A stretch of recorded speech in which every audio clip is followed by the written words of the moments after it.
First at 5:30, a Warwick police officer is facing criticism from people who say he showed preferential treatment to Congressman David Cicilline's sister during a recent traffic stop. The encounter was seen live on an episode of A&E's Live PD. And Eyewitness News reporter Eric Halpern spoke with police about the incident. He joins us in studio now, new at 5:30. Eric?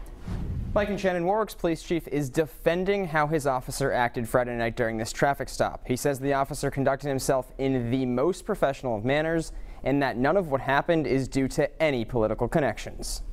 It happened Friday night on A&E's show Live PD. Officer Matt Moretti spotted a car driving erratically on the ramp from 95 South to Route 4. The Pinpoint News Tracker shows where he then pulled that driver over on Route 4 near the Warwick-East Greenwich line. The officer, in my opinion, handled himself professionally, and we're not going to charge somebody, okay, when she passes the field sobriety testing. The driver turned out to be Susan Cicilline Buonanno, Congressman David Cicilline's sister. She's also president of the Narragansett Town Council. In the episode, she struggles through the field sobriety tests, asked to follow the officer's finger. According to Warwick Police Chief Colonel Stephen McCartney, she admits to having 2 drinks that night, but she ends up passing the test. Ultimately, she did it correctly.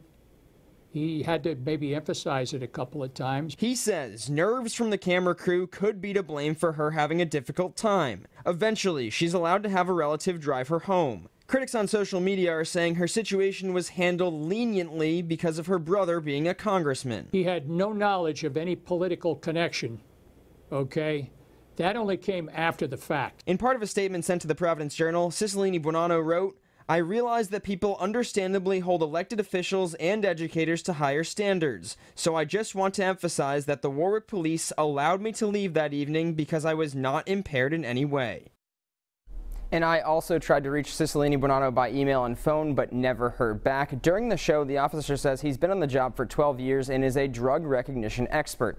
In his opinion, she was having a hard time with the tests due to medical reasons, not because she was impaired.